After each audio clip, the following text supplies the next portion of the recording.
In section 3.2, we're going to finally graph some lines. So let's start by reviewing how to decide whether a point is on the line. So this says determine whether the following ordered pairs. So that's a good term to know. Ordered pairs is just another way to say a point. So it just means it's a pair, which means two numbers in order. And the order is that always x comes first, then y. So it's good to know ordered pairs always means points. And the equation for our line is 2x plus 5y equals 20. So what we're going to do is just plug in the x and the y here to see if it makes that equation true. So let's try it. 2 times 0, because 2x, plus 5 times 4, which is y. And we want to know, does that equal 20? So put a little question mark up there to say, like, that's sort of a question we're answering. Well, yeah, this would be just 0 plus 20. That definitely equals 20. So yes, this point is on the line that is represented by that equation. It works. So that one was a little easy because there was a 0 in there. So let's try a harder one. So x is -5.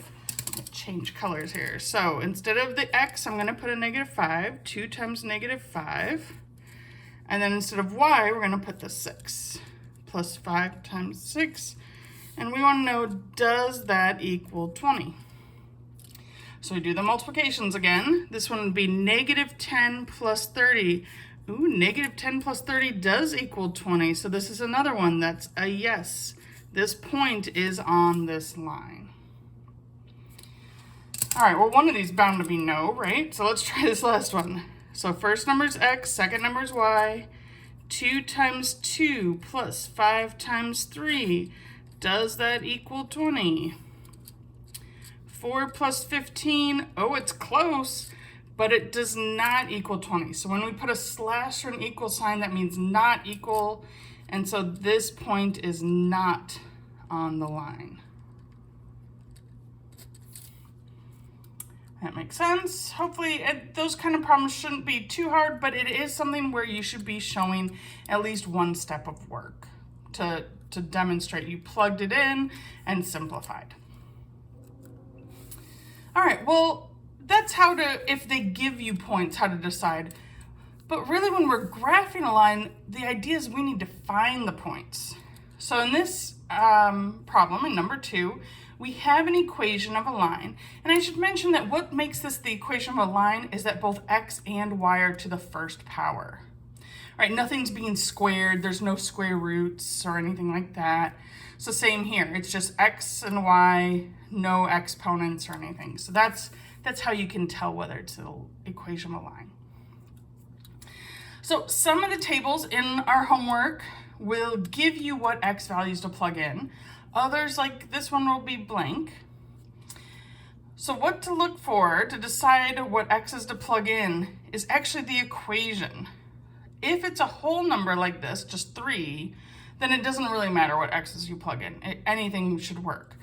But when it's a fraction like the next one, we want to pick x values that are multiples of the denominator. And when we do that one, we'll talk about what that means of the denominator.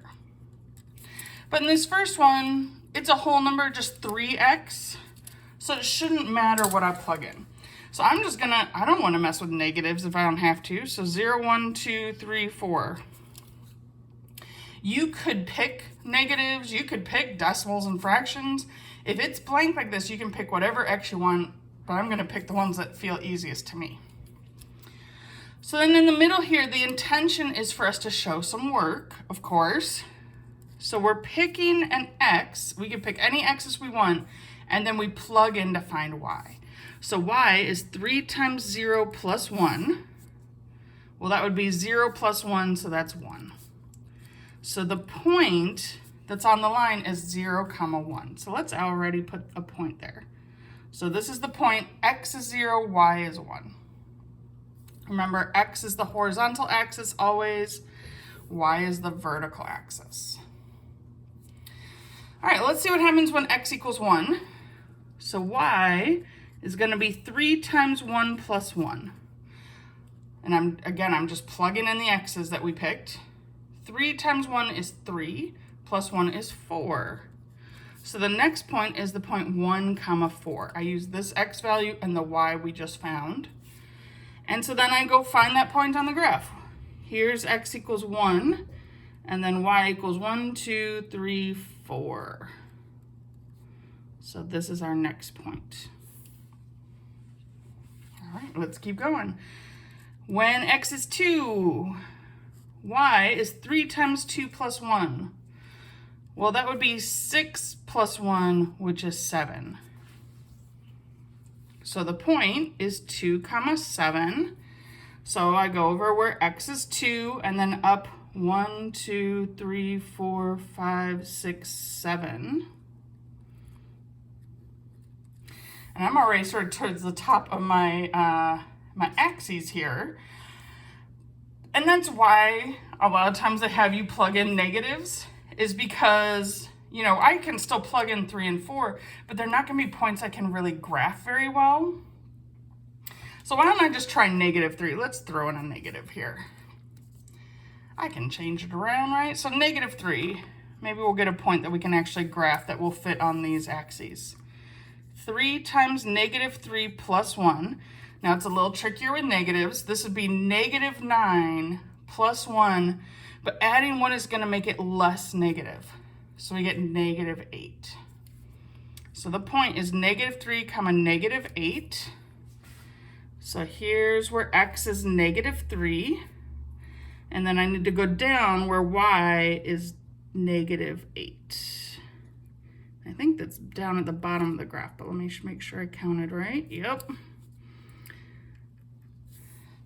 So that looks like enough points that I can connect this with a line. Now notice I got out a ruler. If you don't have a ruler around and you need to graph a line, you can use the side of a notebook, you can use a piece of cardboard, but you should not just be drawing these by hand. It helps just have a straight edge. And the other thing I want to see is that these lines extend to the ends of the axes, right? I don't want a line that's just like here to here. It should be really extending to the ends of whatever axes are drawn already. So we can plug in 4 or not, I may as well. Y equals 3 times 4 plus 1, which is 13. It gives us another point for 13, but it's not one that appears on this graph because it's sort of up here somewhere. Nice, so that's one way to draw a line. We're going to learn other ways throughout this chapter, but this is sort of our first way, is just plugging in x's to find the y's that go with them and plotting those points. So let's try another one. Make a table of solutions to the linear equation of y equals 1/2 x minus 1, then graph the line.